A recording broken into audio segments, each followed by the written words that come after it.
Hello, curious minds. Welcome to Arudra IAS Hub. Come on, let's unlock some knowledge. ఈ వీడియోలో మనం earthquakes గురించి డీటెయిల్గా తెలుసుకుందాం. ఎర్త్క్వేక్ అంటే ఏంటి? భూమి కంపించడం అంటే భూమి సర్ఫేస్ సడన్గా షేక్ అవ్వడం. ఎర్త్ ఔటర్ లేయర్ని క్రస్ట్ అంటారు. ఈ క్రస్ట్ సింగిల్ పీస్ కాదు. It is divided into many pieces called tectonic plates. ఈ ప్లేట్స్ స్లోగా మూవ్ అవుతూనే ఉంటాయి. ఈ మూమెంట్ చాలా స్లోగా ఉంటుంది. ఎలా అంటే కొన్ని ఇయర్స్కి కొన్ని సెంటీమీటర్స్ మాత్రమే మూమెంట్ అనేది జరుగుతుంది. బట్ ఈ మూమెంట్ స్లోగా జరగదు. ప్లేట్స్ మధ్య ఫ్రిక్షన్ ఉంటుంది. సో మూమెంట్ బ్లాక్ అయ్యి స్ట్రెస్ బిల్డ్ అవుతుంది. రబ్బర్ బ్యాండ్ని స్ట్రెచ్ చేస్తే ఎలా టెన్షన్ బిల్డ్ అవుతుందో సేమ్గా రాక్స్లో కూడా స్ట్రెస్ బిల్డ్ అవుతుంది. ఈవెన్చువల్లీ రాక్స్ స్ట్రెస్ని బేర్ చేయలేక సడన్గా బ్రేక్ అవుతాయి. ఈ సడన్ బ్రేక్ వల్ల హ్యూజ్ ఎనర్జీ రిలీజ్ అవుతుంది. ఈ ఎనర్జీ వేవ్స్ ఫామ్లో ట్రావెల్ అయ్యి గ్రౌండ్ని షేక్ చేస్తుంది. ఈ షేకింగ్ని ఎర్త్క్వేక్ అంటారు. ఈ ప్లేట్స్ మూవ్ అయ్యే క్రమంలో కూడా 3 టైప్స్ ఉంటాయి: కన్వర్జెంట్, డైవర్జెంట్ అండ్ ట్రాన్స్ఫార్మ్. పిక్చర్లో చూపిస్తున్న విధంగా కన్వర్జెంట్ అంటే ఒక రాక్కి ఒక రాక్ ఎదురెదురుగా కొలైడ్ అవుతాయి. డైవర్జెంట్ అంటే 2 రాక్స్ సపరేట్ అయిపోతాయి. ఇంకా ట్రాన్స్ఫార్మ్ అంటే ఒక రాక్కి ఇంకొక రాక్ స్లైడ్ అవుతూ మూవ్ అవుతాయి. ఆ ఫ్రిక్షన్ వల్ల ఎర్త్క్వేక్ వస్తుంది. ఈ ఎర్త్క్వేక్స్లో కూడా చాలా టైప్స్ ఉన్నాయి: టెక్టానిక్, వాల్కనిక్, ఎక్స్ప్లోషన్, కొలాప్స్. ఈ టెక్టానిక్ ప్లేట్స్ అనేవి కన్వర్జ్ అయినప్పుడు, డైవర్జ్ అయినప్పుడు లేదా ట్రాన్స్ఫార్మ్ అయినప్పుడు రకరకాల ఎర్త్క్వేక్స్ అనేవి సంభవిస్తాయి.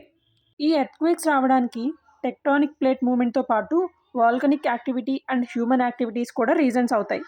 ఈ ఎర్త్క్వేక్ ఫార్మేషన్ గురించి డీటెయిల్గా తెలుసుకోవాలంటే మీకు కొన్ని ఇంపార్టెంట్ కీ టర్మ్స్ అనేవి తెలియాలి. అవేంటి అంటే హైపోసెంటర్, ఎపిసెంటర్, ఫాల్ట్. పిక్చర్లో చూపిస్తున్న విధంగా ఫోకస్ అన్నా హైపోసెంటర్ అన్నా ఒకటే. ఈ హైపోసెంటరే ఎర్త్క్వేక్ ఆరిజిన్ పాయింట్ అనమాట. ఎనర్జీ ఫస్ట్ రిలీజ్ అయ్యే పాయింట్ ఇదే. ఫర్ ఎగ్జాంపుల్ 10 కిలోమీటర్స్ డెప్త్లో ఎర్త్క్వేక్ స్టార్ట్ అయింది అని అంటే ఆ పాయింట్ని మనం ఫోకస్ ఆర్ హైపోసెంటర్ అని అంటాం. Next one epicentre. ఫోకస్కి ఎగ్జాక్ట్గా పైన ఎర్త్ సర్ఫేస్ మీద ఉన్న పాయింట్ని ఎపిసెంటర్ అంటాం. మ్యాక్సిమం డ్యామేజ్ యూజువల్లీ ఎపిసెంటర్ దగ్గర జరుగుతుంది. Third one fault. ఫాల్ట్ అంటే ఎర్త్ క్రష్లో క్రాక్ కానీ ఫ్రాక్చర్ కానీ. ఈ టెక్టానిక్ మూమెంట్ ఈ క్రాక్ ఉన్న డైరెక్షన్లోనే జరుగుతుంది. ఎర్త్క్వేక్ గురించి కొన్ని కీ పాయింట్స్ మనం ఇప్పుడు తెలుసుకున్నాం. ఇప్పుడు టైప్స్ ఆఫ్ ఎర్త్క్వేక్స్ గురించి డీటెయిల్గా డిస్కస్ చేసుకుందాం. ఇందులో ఫస్ట్ వన్ టెక్టానిక్ ఎర్త్క్వేక్స్. దీనికి కారణం ప్లేట్స్ మూమెంట్. ఇది most common and most powerful earthquake కూడా. ఎగ్జాంపుల్ 2015లో నేపాల్లో వచ్చిన ఎర్త్క్వేక్. దీనికి రీజన్ ఇండియన్ ప్లేట్ యురేషియన్ ప్లేట్ని పుష్ చేస్తుంది. ఇంకా నెక్స్ట్ వన్ వాల్కనిక్ ఎర్త్క్వేక్స్. దీనికి reason magma movement. Volcano eruption జరిగినప్పుడు మాగ్మా రాక్స్ని పుష్ చేసి క్రాక్స్ క్రియేట్ చేస్తుంది. ఎగ్జాంపుల్ ఐస్లాండ్లో వాల్కనిక్ ఎర్త్క్వేక్స్ జరిగాయి కదా. ఇంకా థర్డ్ వన్ కొలాప్స్ ఎర్త్క్వేక్స్. వీటికి రీజన్ ఏంటంటే మైనింగ్ జరిగే ఏరియాస్లో కేవ్స్ అనేవి కొలాప్స్ అయితే ఈ ఎర్త్క్వేక్స్ ఫామ్ అవుతాయి. ఇవి స్మాల్ స్కేల్ ఎర్త్క్వేక్స్ అని కూడా పిలుస్తారు. ఎగ్జాంపుల్ ఇవి ఎక్కువ మైనింగ్ ఏరియాస్లోనే మనం చూస్తూ ఉంటాం. ఇక ఫోర్త్ వన్ ఇండ్యూస్డ్ ఎర్త్క్వేక్స్. ఇవి హ్యూమన్ యాక్టివిటీస్ వల్ల జరిగే ఎర్త్క్వేక్స్. ఎగ్జాంపుల్ డ్యామ్స్ కన్స్ట్రక్ట్ చేసేటప్పుడు, మైనింగ్ జరిగేటప్పుడు, ఆయిల్ ఎక్స్ట్రాక్షన్ చేసేటప్పుడు, ఫ్రాకింగ్ జరిగేటప్పుడు వీటన్నిటిలో హ్యూమన్స్ ఆర్టిఫిషియల్గా ప్రెషర్ని క్రియేట్ చేస్తారు. దీనివల్ల ఇండ్యూస్డ్ ఎర్త్క్వేక్స్ ఫామ్ అవుతాయి. ఎర్త్క్వేక్ వచ్చే ముందు ఎనర్జీ రిలీజ్ అవుతుంది అని చూసాం కదా. ఆ ఎనర్జీ వేవ్స్ని సీస్మిక్ వేవ్స్ అని అంటారు. వీటిలో 3 టైప్స్ ఉన్నాయి: yes waves, P waves and surface waves. P waves అంటే ఫాస్టెస్ట్ వేవ్స్. వీటి స్పీడ్ 6 to 8 km/s ఉంటుంది. ఇవి సాలిడ్ ద్వారా, లిక్విడ్ ద్వారా, గ్యాస్ ద్వారా ఎలా అయినా ట్రావెల్ చేయగలుగుతాయి. వీటి వల్ల డ్యామేజ్ చాలా తక్కువ. Next one yes waves. ఇవి సెకండరీ వేవ్స్ అని కూడా అంటారు. ఇవి పీ వేవ్స్ కంటే స్లోగా ఉంటాయి. ఈ ఎస్ వేవ్స్ ఓన్లీ సాలిడ్ ద్వారానే ట్రావెల్ చేయగలుగుతాయి, లిక్విడ్లో ట్రావెల్ చేయవు. ఈ ఎస్ వేవ్స్ పీ వేవ్స్ కంటే చాలా డ్యామేజ్ క్రియేట్ చేస్తాయి. Next one surface waves. ఈ సర్ఫేస్ వేవ్స్ ఎర్త్ సర్ఫేస్ మీద ట్రావెల్ చేస్తాయి. ఇవి స్లోగా ఉంటాయి but most dangerous. Maximum destruction కలిగించే వేవ్సే ఈ సర్ఫేస్ వేవ్స్. పెద్ద పెద్ద బిల్డింగ్స్ కొలాప్స్ అయిపోవడానికి మెయిన్ రీజన్ సర్ఫేస్ వేవ్సే. ఓకే, మరి ఈ ఎర్త్క్వేక్స్ని ఎలా మెజర్ చేస్తారు? ఎర్త్క్వేక్స్ని మెజర్ చేయడానికి చాలా ఇన్స్ట్రుమెంట్స్ ఉన్నాయి. వాటిలో సీస్మోగ్రాఫ్ ఒకటి. సీస్మోగ్రాఫ్ అంటే ఎర్త్క్వేక్ వైబ్రేషన్స్ని డిటెక్ట్ చేసి రికార్డ్ చేసే ఇన్స్ట్రుమెంట్. సింపుల్ వర్డ్స్లో చెప్పాలంటే ఎర్త్ షేకింగ్ని మెజర్ చేసే మెషిన్. ఇది ఎలా వర్క్ అవుతుందంటే సీస్మోగ్రాఫ్లో 2 మెయిన్ పార్ట్స్ ఉంటాయి. ఒకటి ఫిక్స్డ్ బేస్, సెకండ్ వచ్చేసి సస్పెండెడ్ మాస్. ఈ ఫిక్స్డ్ బేస్ అనేది గ్రౌండ్కి అటాచ్ అయి ఉంటుంది. సస్పెండెడ్ మాస్ అనేది ఫ్రీగా హ్యాంగ్ అవుతూ ఉంటుంది. ఎర్త్క్వేక్ జరిగినప్పుడు ఏం జరుగుతుంది? స్టెప్ 1 ఎర్త్క్వేక్ వస్తుంది. నెక్స్ట్ గ్రౌండ్ షేక్ అవుతుంది. నెక్స్ట్ స్టెప్లో బేస్ కూడా గ్రౌండ్తో కలిసి మూవ్ అవుతుంది. దాని తర్వాత సస్పెండెడ్ మాస్ ఇనర్షియా వల్ల సేమ్ ప్లేస్లో ఉండడానికి ట్రై చేస్తుంది. కానీ బేస్ అండ్ మాస్ మధ్య రిలేటివ్ మూమెంట్ క్రియేట్ అవుతుంది. ఈ మూమెంట్ని మెషిన్ రికార్డ్ చేస్తుంది. ఫర్ ఎగ్జాంపుల్, బస్లో నిల్చొని ఉంటే బస్ సడన్గా మూవ్ అయితే మీ బాడీ కూడా మూవ్ అవుతుంది కదా. సేమ్ కాన్సెప్ట్ ఇక్కడ కూడా వర్క్ అవుతుంది. గ్రౌండ్ మూవ్ అయినప్పుడు ఆ గ్రౌండ్ మీద ఫిక్స్ చేసి ఉంటే బేస్ కూడా మూవ్ అవుతుంది. ఇప్పుడు పిక్చర్లో చూపిస్తున్నది సీస్మోమీటర్. ఇందాక మనం చూసింది సీస్మోగ్రాఫ్. ఇప్పుడు సీస్మోమీటర్ అంటే గ్రౌండ్ మూమెంట్ని డిటెక్ట్ చేసే ఒక సెన్సార్ డివైస్. ఎర్త్ షేక్ అయినప్పుడు ఫస్ట్గా డిటెక్ట్ చేసే సెన్సార్ని సీస్మోమీటర్ అంటారు. So seismometer equal to sensor, seismograph equal to sensor plus recorder. ఇదే ఈ రెండింటి మధ్య ఉన్న difference. Next one accelerograph. Accelerograph or accelerometer రెండు ఒకటే. యాక్సెలరోగ్రాఫ్ అంటే ఇది గ్రౌండ్ యాక్సెలరేషన్ని మెజర్ చేస్తుంది ఎర్త్క్వేక్ వచ్చిన టైంలో. యాక్సెలరేషన్ అంటే స్పీడ్ చేంజ్ రేట్ అని మీనింగ్. దీన్ని ఎక్కువ ఇంజనీర్స్ యూజ్ చేస్తారు. ఎందుకంటే ఎర్త్క్వేక్ వచ్చినా తట్టుకొని రెసిస్ట్ అయ్యి బిల్డింగ్ నిలబడడానికి, బిల్డింగ్ అలా కట్టడానికి ఇంజనీర్స్కి ఇది యూజ్ అవుతుంది. హై రైజ్ బిల్డింగ్స్లో యాక్సెలరోమీటర్స్ని ఇన్స్టాల్ చేస్తారు. ఇక నెక్స్ట్ వన్ వచ్చి రిచర్డ్ స్కేల్. రిచర్డ్ స్కేల్ అనేది ఒక ఇన్స్ట్రుమెంట్ కాదు, అది ఒక మెజర్మెంట్ స్కేల్. ఎర్త్క్వేక్ ఎంత పవర్ఫుల్గా ఉంది అని చెప్పే స్కేల్ని రిచర్డ్ స్కేల్ అంటారు. సీస్మోగ్రాఫ్ కలెక్ట్ చేసిన డేటాని యూజ్ చేసి సైంటిస్టులు ఎర్త్క్వేక్ మ్యాగ్నిట్యూడ్ని క్యాలిక్యులేట్ చేస్తారు. ఈజీ ఎగ్జాంపుల్ ఏంటంటే, థర్మోమీటర్ అనేది టెంపరేచర్ మెజర్ చేయడానికి యూజ్ చేస్తారు, కానీ టెంపరేచర్ని సెల్సియస్ స్కేల్లో చూపిస్తారు. సేమ్ అలానే సీస్మోగ్రాఫ్ అనేది ఎర్త్క్వేక్ని డిటెక్ట్ చేస్తుంది, కానీ రిచర్డ్ స్కేల్ ఎర్త్క్వేక్ స్ట్రెంత్ని నెంబర్ ఫామ్లో చూపిస్తుంది.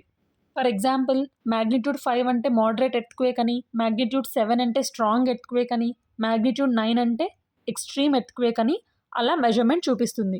ఇవే కాకుండా ఎర్త్క్వేక్ని మెజర్ చేయడానికి జీపీఎస్ అండ్ శాటిలైట్ ఇన్స్ట్రుమెంట్స్ని కూడా యూజ్ చేస్తారు. ఎర్త్ సర్ఫేస్ ఎంత మూవ్ అవుతుందో జీపీఎస్ డిటెక్ట్ చేస్తుంది. మనం ఫోన్లో జీపీఎస్ యూజ్ చేసి లొకేషన్ తెలుసుకుంటాం కదా, అలానే సేమ్ సైంటిస్టులు కూడా స్పెషల్ జీపీఎస్ డివైజెస్ని గ్రౌండ్ మీద ఫిక్స్ చేస్తారు. ఈ GPS device continuously position measure చేస్తూ ఉంటుంది. గ్రౌండ్ కొంచెం మూవ్ అయినా జీపీఎస్ డిటెక్ట్ చేస్తుంది.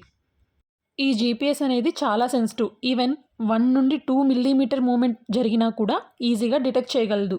ఎగ్జాంపుల్, పేపర్ థిక్నెస్ అంత స్మాల్ మూమెంట్ ఉన్నా కూడా ఈజీగా డిటెక్ట్ చేయగలదు. ఇప్పుడు ఎర్త్క్వేక్ ప్రోన్ రీజియన్స్ గురించి చూద్దాం. ఎర్త్క్వేక్స్ మోస్ట్లీ ప్లేట్ బౌండరీస్ దగ్గర అక్కర్ అవుతాయి.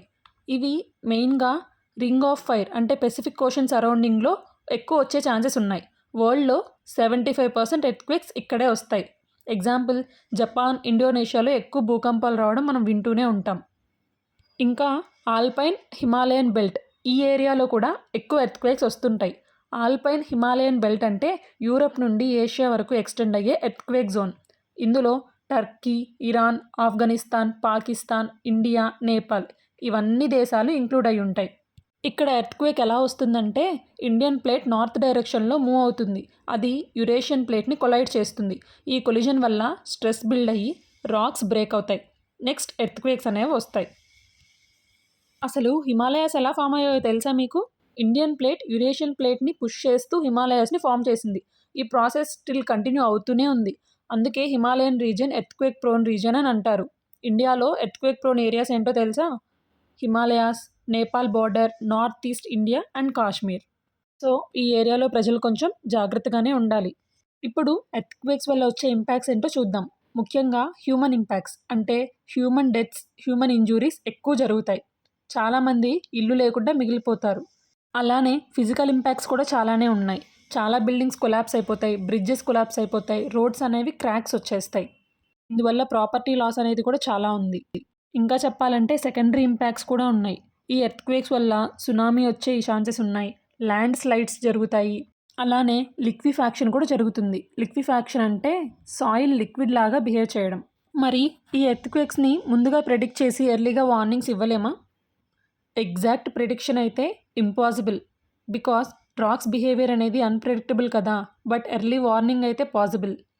పీవేవ్స్ ఫాస్ట్గా డిటెక్ట్ చేసి అలర్ట్ ఇవ్వచ్చు. ఫ్యూ సెకండ్స్ వార్నింగ్ చాలామంది లైఫ్స్ని సేవ్ చేయగలదు. ఎగ్జాంపుల్, జపాన్లో ఎర్లీ వార్నింగ్ సిస్టమ్ అనేది ఉంది ఈ ఎర్త్క్వేక్స్ కోసం. పిక్చర్లో చూపిస్తున్నది బేస్ ఐసోలేషన్ సిస్టమ్. అంటే ఎర్త్క్వేక్ వైబ్రేషన్స్ని బిల్డింగ్కి డైరెక్ట్గా ట్రాన్స్ఫర్ కాకుండా స్టాప్ చేసే టెక్నాలజీ అనమాట. ఈజీగా అర్థమయ్యేలా చెప్పాలంటే, కార్లో షాక్ అబ్జార్బర్స్ ఉంటాయి కదా, రోడ్ అనీవెన్గా ఉన్న షాక్స్ అబ్జార్బ్ చేసి ప్యాసింజర్స్ని ప్రొటెక్ట్ చేస్తుంది. అలానే సేమ్ గ్రౌండ్ షేక్ అవుతుంది కదా, అలాంటప్పుడు ఈ బేస్ ఐసోలేటర్స్ ఆ షాక్స్ని అబ్జర్వ్ చేస్తాయి, బిల్డింగ్ తక్కువ షేక్ అయ్యేలా చేస్తాయి. ఎర్త్క్వేక్స్ అనేవి న్యాచురల్ ఫినామినన్. వాటిని ఆపలేము, కానీ నష్టమైతే తక్కువ జరిగేలా చూడొచ్చు. ఈ ఎర్త్క్వేక్స్ మిటిగేట్ చేయడానికి కొన్ని టెక్నిక్స్ ఉన్నాయి. బిల్డింగ్స్ అనేవి ఫ్లెక్సిబుల్ స్ట్రక్చర్తో కన్స్ట్రక్ట్ చేయడం, షాక్ అబ్జార్బర్స్ని బిల్డింగ్ దగ్గర ఉంచడం, స్ట్రాంగ్ ఫౌండేషన్తో బిల్డింగ్స్ని కన్స్ట్రక్ట్ చేయడం, అలానే ఎమర్జెన్సీ కిట్స్ని ఇంక్లూడ్ చేయడం, like food, water, torch, first aid kit, medicines, ఇవన్నీ ఎర్త్క్వేక్ ప్రోన్ ఏరియాలో ఇంక్లూడ్ చేయాలి. అలానే పబ్లిక్ అవేర్నెస్ కూడా చాలా ఇంపార్టెంట్. ఎర్త్క్వేక్ అప్పుడు ఏం చేయాలి, సేఫ్ ప్లేసెస్ ఎక్కడ ఉంటాయి, ఎక్కడ ప్రొటెక్ట్ చేసుకోవచ్చు, ఇవన్నీ ప్రజలకి తెలపాలి. అలానే ఈ ఎర్త్క్వేక్ ప్రోన్ రీజియన్స్లో ఫ్రీక్వెంట్గా మాక్ డ్రిల్స్ అనేవి కండక్ట్ చేస్తుంటే అవి ప్రాక్టీస్ సెషన్స్ లాగా వర్క్ అవుతాయి. లైక్ వాళ్ళని వాళ్ళు ఎలా ప్రొటెక్ట్ చేసుకోవాలి, రియల్ ఎర్త్క్వేక్ వచ్చినప్పుడు ఎలా రియాక్ట్ అవ్వాలో బాగా అర్థమవుతుంది. అలానే ఇండియాలో ఎర్త్క్వేక్ మేనేజ్మెంట్ కోసం సెవరల్ ఆర్గనైజేషన్స్ కూడా వర్క్ చేస్తున్నాయి. వాటిలో NDMA, national disaster management authority ఒకటి. ఇండియాలో డిజాస్టర్ మేనేజ్మెంట్కి మెయిన్ ఆర్గనైజేషన్ ఇదే. Rules and safety guidelines create చేస్తుంది, ప్రిపేర్డ్నెస్ని ఇంప్రూవ్ చేస్తుంది ప్రజల్లో. Second one, national centre for seismology, దీన్ని ఎన్సిఎస్ అంటారు. ఎర్త్క్వేక్స్ని మానిటర్ చేస్తుంది, అలానే ఎర్త్క్వేక్ రిలేటెడ్ డేటాని కలెక్ట్ చేస్తుంది. మ్యాగ్నిట్యూడ్ అండ్ ఎపీ సెంటర్ని క్యాలిక్యులేట్ చేసి ఆ ఏరియాలో ప్రజల్ని అప్రమత్తం చేస్తుంది. Next one, NDRF, national disaster response force. ఇది మెయిన్గా రెస్క్యూ ఆపరేషన్స్ చేస్తుంది. అంటే పీపుల్ని కొలాప్స్డ్ బిల్డింగ్స్ నుండి కాపాడి వాళ్ళకి మెడికల్ హెల్ప్ని ప్రొవైడ్ చేస్తుందన్నమాట. ఇంకా last one, BIS, bureau of Indian standards. ఇదేంటంటే ఒక బిల్డింగ్ కడితే అది ఎర్త్క్వేక్ని తట్టుకునేలాగా ఎలా కట్టాలి అని కొన్ని రూల్స్ని క్రియేట్ చేస్తుంది. ఈ రూల్స్ ఫాలో అయ్యే ఇంజనీర్స్ బిల్డింగ్స్ని కన్స్ట్రక్ట్ చేయాలి. ఇంకా లాస్ట్ వన్, ఎర్త్క్వేక్ వచ్చినప్పుడు డూస్ ఏంటి, డోంట్స్ ఏంటో చూద్దాం. ఎర్త్క్వేక్ వచ్చినప్పుడు మెయిన్గా టేబుల్ ఆర్ డెస్క్ కిందకి వెళ్ళి మోకాళ్ళ మీద కూర్చోవాలి. టేబుల్ని స్ట్రాంగ్గా హోల్డ్ చేసి పట్టుకోవాలి. ఇండోర్లో సేఫ్ ప్లేసెస్లో ఉండాలి. డోంట్స్ ఏంటంటే ఎక్కడికి పరిగెత్తకూడదు, అలానే లిఫ్ట్ యూజ్ చేయకూడదు, ముఖ్యంగా ప్యానిక్ అవ్వకూడదు, కామ్గా ఉండడం ఇంపార్టెంట్. సో ఎర్త్క్వేక్స్ అనేవి న్యాచురల్ ఫినామినన్. మనం స్టాప్ చేయలేం, కానీ డ్యామేజ్ అయితే రెడ్యూస్ చేయొచ్చు. ఈ వీడియోలో ఎర్త్క్వేక్స్ గురించి కంప్లీట్ ఇన్ఫర్మేషన్ చూసాం. ఇలాంటి మోర్ ఇంట్రెస్టింగ్ వీడియోస్ కోసం క్యూరియస్గా వెయిట్ చేయండి. Thank you for watching.